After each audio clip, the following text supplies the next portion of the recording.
Everyone knows the intro boss battle to Mega Man X. After a short level, you're faced with a scripted boss fight that you're supposed to lose. But what some might not know is that in a PSP remake of this game, the boss actually has a health bar and the losing cutscene doesn't happen until after you fully deplete it. What's with that? And by extension, what's with enemy HP? Enemy HP is a value representing how much damage it takes to defeat an opponent. It's a very important stat for the player since depleting it typically means progressing or even winning the game. There are multiple ways in which designers let players know how much health an enemy has. A standard example is the health bar, as seen in games like Risk of Rain. Every enemy in Risk of Rain has a health bar, giving the player constant information of how much health is remaining at all times. This can be a major help, as sometimes you'll need to flee from enemies. When you eventually come back to them, you'll be able to see how much damage you've already done. Slightly more info is given in Pokemon games. All enemies have health bars, but the bar will change colors as the health goes down. At 50%, the health bar turns yellow, and at 20%, the health bar turns red. This gives slightly more information than Risk of Rain since you have a better gauge of the percentage of health they have left. For example, in order to 2-hit KO an opponent, an attack needs to deal at least 50% of their health. If Pokemon didn't have this color change, dealing an attack that does just shy of 50% may look like about 50%, so you may wrongfully assume that you can finish them off with one more attack. It makes sense for a game like Pokemon to have this color since it's an RPG with more strategy elements, whereas Risk of Rain is more reflex-based. Even more information is given in games like Civilization V and Valkyria Chronicles. These games provide exactly how much health the opponent has out of how much they had total. In fact, if you're set up to attack, these games also both give predictions as to how much damage your next move will do. Just like how Pokemon is more strategic than Risk of Rain, this bulk of information is ideal for Civ V and Valkyria Chronicles since they're strategy and tactics games. When a game is this strategy-driven, it requires you to put a lot of thought behind every move you make, so it's important for the player to have as much information as possible. On the flip side, some games give you little to no info at all, like Foul Play. You have no idea how much health your opponents have until the fight is over. This can instill a sense of intimidation in the player. Smacking on an opponent for a long time with no indication of how much health is left can leave the player unsure as to how long the battle will take. Similar to Foul Play is Castle Crashers, which gives no health bar, but every attack you deal gives a small number telling how much damage you've dealt. Comparing this to Pokemon, you can see that despite giving you numbers, Castle Crashers still doesn't really tell you much at all. You can see how much damage you're dealing, but you don't know how much health they have left, whereas in Pokemon, you know how many more attacks you need to make to defeat them, even if you don't have an exact number telling how much damage you're dealing. Identical to Castle Crashers in functionality is God Eater 2 Rage Burst. The only difference here is that moves in this game deal far more damage, but the enemies have more health, so it all balances out. It still takes about just as long to defeat enemies in these two games. Mechanically, these are identical, but it toys with how the players perceive their power in the game.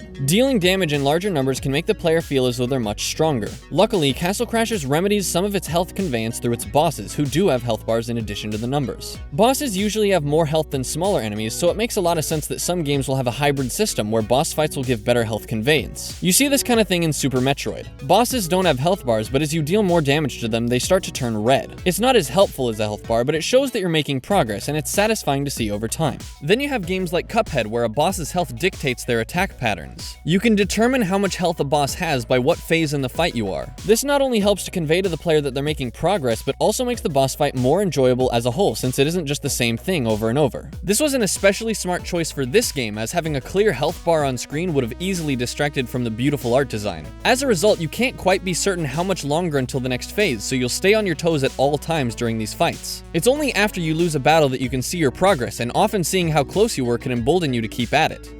If a game handles bosses and regular enemies differently, what happens if the boss comes back as a regular enemy? This is a pretty common thing, and how the player feels about it can hinge on how the enemy health bars are displayed. For example, in Dark Souls, you'll find former bosses as regular enemies, and as such, they no longer have a health bar. At first, the player may feel cautious, but they'll quickly feel empowered. What was once a boss is now being treated like a regular enemy, and being able to take it down simply makes them fully aware of the growth they've made since they last faced it. One incredibly interesting example of boss health display is seen in The Binding of Isaac. Just like Castle Crashers, no enemies in Isaac have health bars except for bosses. However, one of the late game bosses, Mega Satan, is lacking a health bar. Just like Foul Play, this leads to intimidation, but this works in the game's favor. This boss is called Mega Satan. Clearly, it's supposed to be an intimidating boss fight. For it to not have a health bar can be scary, and this really amps up the fight. This brings us back to the intro boss fight in Mega Man X. In the original Super Nintendo release, lacking a health bar made this fight intimidating, which is good. You're supposed to lose this boss fight, so it's safe to say you're supposed to feel intimidated or helpless against him. Players will be unsure if they're even really making a dent on him, helplessly scrambling to try to win.